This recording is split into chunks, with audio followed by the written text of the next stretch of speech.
बिस्मिल्लाहिर्रहमानिर्रहीम, अस्सलाम वालेकुम। इस वीडियो में मैं बात करूंगा पीएमडीसी के अंदर आजकल जो डिस्कशन चल रही है, डिबेट चल रही है एक बहुत सीरियस मामले के ऊपर कि ये जो मेरिट क्राइसिस है इस वक्त एमडी कैट 2025 के बाद, इसको एड्रेस करने के लिए एक रिलेटिव मार्किंग या एक इक्विवेलेंसी फार्मूला के ऊपर बात हो रही है। लेकिन अब उसके अंदर सूरत हाल एक बड़ी अजीब सी कन्फ्यूजन का शिकार है और एक केओटिक सूरत हाल बनी हुई है।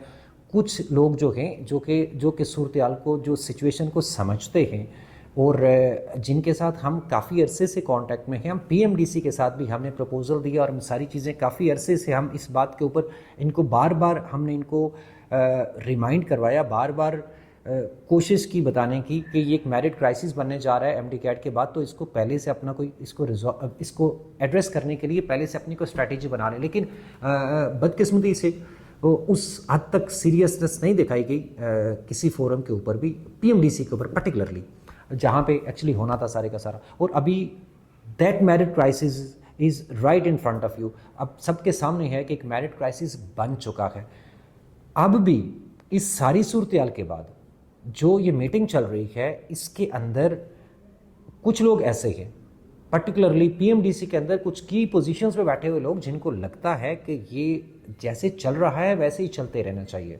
अब कुछ लोग जो कि जिनको समझ है चीज़ों की और जो कि अच्छा रोल प्ले कर रहे हैं, जो फेयरनेस पे बिलीव करते हैं, लाइक डॉक्टर महेश मलानी साहब, और कुछ और लोग भी हैं जिनका ये ख्याल है कि एक इक्विवेलेंसी फार्मूला लगाना चाहिए। अगर रिलेटिव मार्किंग नहीं कर सकते हैं, प्रॉपर रिलेटिव मार्किंग नहीं कर सकते, तो ये कुछ 5% 10% मार्क्स कम कर दें।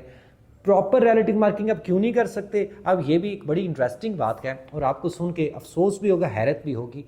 असल बात ये है कि ये जो इक्विवेलेंसी फार्मूला है, ये एक रिलेटिव मार्किंग की एक यानी आप ये कह सकते हैं कि लोवेस्ट फॉर्म है और एक कम दर्जे की, कम तरीन दर्जे की एक फॉर्म है रिलेटिव मार्किंग की।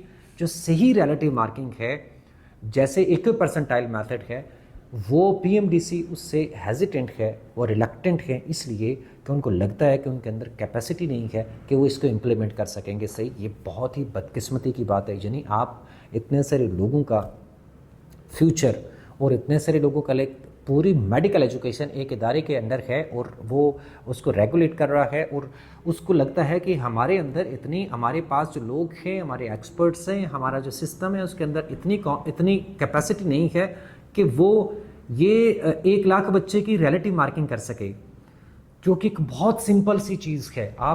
आप किसी एक ले मैन को कहेंगे जिसको थोड़ी बहुत भी समझ है चीज़ों की, वो भी कर सकता है। स्टेप बाय स्टेप सारा मेथड दिया, सारी चीज़ बताई हमने, लेकिन उसके बावजूद भी अदरवाइज़ अगर ये रिलेटिव मार्किंग पे जाएं तो बहुत सारे स्टूडेंट्स को भी इसके ऊपर एतराज़ नहीं होगा, क्योंकि ये फेयर है सबके लिए। इसको चैलेंज नहीं किया जा सकता, किसी कोर्ट ऑफ लॉ में चैलेंज नहीं किया जा सकता बिल्कुल किसी तरह से, क्योंकि किसी रिपीटर या किसी फ्रेशर, किसी 24, 25, 23 किसी के साथ भी अनफेयर नहीं होता अगर रिलेटिव मार्किंग होती है। लेकिन ये रिलक्टेंट है इसलिए कि इनको लगता है इनसे होगी नहीं, सिंपल लफ्ज़ों में कि इनसे ये हो नहीं सकेगी और पता नहीं क्या हो जाएगा। तो अब ये जो इक्वी परसेंटाइल जो आपका एक 5% 10% की बात हो रही है, 10-20% की बात हो रही है, वो ये है कि कुछ मार्क्स पिछले वालों के कम हो जाएंगे, तो शायद अब जो फ्रेशर्स हैं इनको ज़रा एक फेयर, एक इक्वल लेवल प्लेइंग फील्ड मिल जाएगा। अब अगर ऐसा नहीं होता और ये किसी कंक्लूजन पर नहीं पहुंचते हैं, तो उस सूरत में 2025 वालों के साथ क्या होने जा रहा है, मैं ये थोड़ा सा आपको एक्सप्लेन कर दूं। इस वक्त जो सूरत हाल है वो आपके 800 समथिंग बच्चे हैं जो कि 170 से ऊपर हैं। अब उसके अंदर भी बहुत सारे बच्चे ऐसे हैं कि जिनके अनफॉर्चुनेटली एफएससी के जो फ्रेशर्स हैं, एफएससी के मार्क्स इस दफ़ा बोर्ड्स के बहुत अच्छे नहीं आए, तो जिनके मार्क्स बहुत अच्छे नहीं हैं उनकी एग्रीगेट 94 तक नहीं जा रही है। 170 मार्क्स लेने के बाद भी 170 प्लस 172 174 मार्क्स लेने के बाद भी एग्रीगेट बन रही है 91 92 और मुश्किल से कहीं 92.5 तक जा रही है। अब ये सारे के सारे बच्चे चांसेस हैं कि ये एक्सक्लूड हो जाएंगे, इसलिए कि आपका एक तो पिछले साल वाले बहुत सारे स्टूडेंट्स हैं, उन्होंने एफएससी भी इम्प्रूव की। दूसरा आपके 200 स्टूडेंट्स जो कि बीडीएस में जिनका लास्ट ईयर एडमिशन हुआ था, वो भी जो है ना वो कंपटीशन में होंगे, उनके लिए वो बहुत बड़ा चांस होगा। अगर डिडक्शन नहीं होती है या आपका इक्विवेलेंसी फार्मूला नहीं लगता है, रिलेटिव मार्किंग नहीं होती, तो उन लोगों के पास चांस होगा कि वो किसी बहुत बेहतर कॉलेज में जा सकते हैं। تو ان میں سے بہت سارے 200 اسٹوڈنٹس میں سے بہت سارے بچے ایسے ہوں گے کہ جو کہ کسی بہتر کالج میں MBBS کے لیے ڈیفینیٹلی BDS سے وہ MBBS میں سوئچ کرنا چاہیں گے اور وہ اس اپرچونیٹی کو اویل کرنے کی کوشش کریں گے.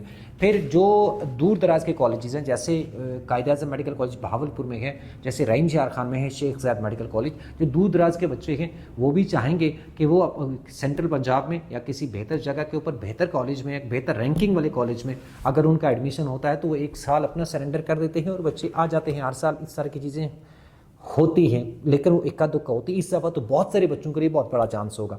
تو جب یہ سارے اسٹوڈنٹس آ جائیں گے تو 2025 والے میجورٹی آف دا اسٹوڈنٹس جو ہوں گے وہ بہت اچھے مارکس لینے کے باوجود بھی وہ ایکسکلوڈ ہو جائیں گے. تو میرا خیال ہے اگر 172 173 مارکس 180 میں سے لے کے ایک مشکل ایگزام میں ایک بچے کا MD-CAT میں ایڈمیشن اگر MBBS میں نہیں ہوتا تو یہ شرم کا مقام ہے ان لوگوں کے لیے جو اس سسٹم کو رن کر رہے ہیں, ان لوگوں کے لیے جو اس سسٹم کے اندر بیٹھ کے پالیسیز بنا رہے ہیں, اور اس سارے ادارے کے لیے جو بیسیکلی سارے سسٹم کو ریگولیٹ کر رہا ہے. یہ انتہائی شرم کا مقام ہے. اب ایک بچے سے آپ کیا توقع کرتے ہیں؟ آپ نے ایک ایڈمیشن ٹیسٹ ڈیزائن کیا اور یہ ایڈمیشن ٹیسٹ ہے جس کے لیے بچہ سارا سال تیاری کرتا ہے, کئی بچے تو 2 سال تیاری کرتے ہیں, اور وہ آپ کے 180 میں سے 170 مارکس لے لیتا ہے, 173 174 مارکس لے لیتے ہیں اور اس کا ایڈمیشن نہیں ہوتا. تو کون رسپانسیبل ہے؟ صرف اور صرف یہ ایسے نااہل لوگ جو اس سسٹم کے اندر بیٹھے ہوئے ہیں, جو پالیسی میکنگ کرتے ہیں. اور آپ کو حیرت ہوگی یہ سن کے کہ بہت سارے لوگ ایسے بھی بیٹھے ہوئے ہیں کہ جن کو اتنا کچھ پتہ نہیں ہے MD-CAT کیا ہے اور MD-CAT کے بارے میں میرٹ کیسے بنتا ہے, کچھ بھی پتہ نہیں ہے بہت سارے لوگ, اور وہ بیٹھ کے فیصلے کر رہے ہیں.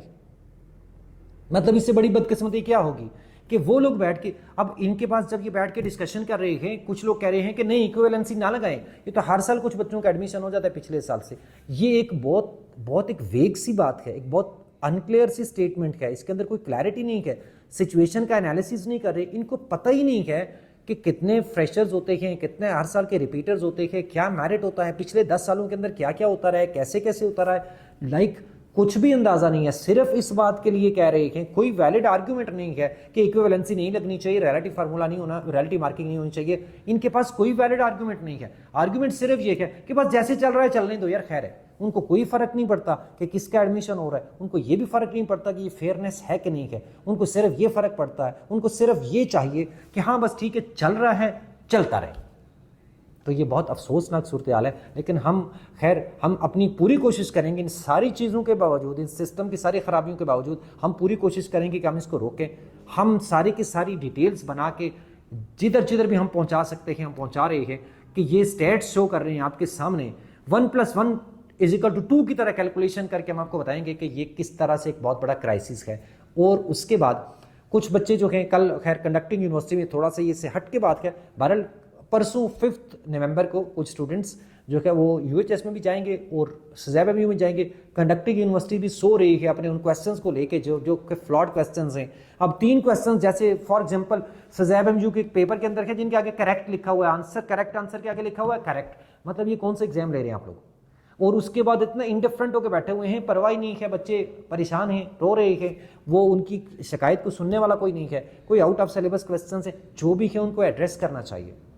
تو ابھی کچھ اسٹوڈنٹس جو ہے وہ جا رہے ہیں اور وہ جائیں گے 5 نومبر کو سزیب MU میں بھی, اور 11 بجے کا ٹائم ہے UHS میں بھی. کلیکٹیولی جائیں گے, وہاں جا کے بات کریں گے, ان آفیشیل سے اپنی اپلیکیشن جمع کرائیں گے. اور اس سے آگے ہمیں کیا کرنا ہے, اور جو اسٹوڈنٹس اور پیرنٹس میرے ساتھ چل رہے ہیں, لائک میرے اسٹریٹجی یا میرے اس کے تحت چل رہے ہیں, تو میں آپ کو اپنے چینل پہ ویسے بھی اپڈیٹ کر رہا ہوں, تو میں فردر بھی اپڈیٹ کروں گا. جو میٹنگس کے حوالے سے, باقی چیزوں کے حوالے سے کوئی نیوز ہوتی ہے, کوئی چیز ہوتی ہے, میں چینل کا لنک اس پہ شیئر کرنے لگا ہوں اس کے ڈسکرپشن میں اس ویڈیو کی, تو آپ لوگ وہ چینل بھی جوائن کر سکتے ہیں. باقی انشاءاللہ دیکھتے ہیں کل کیا ہوتا ہے. Thank you so much.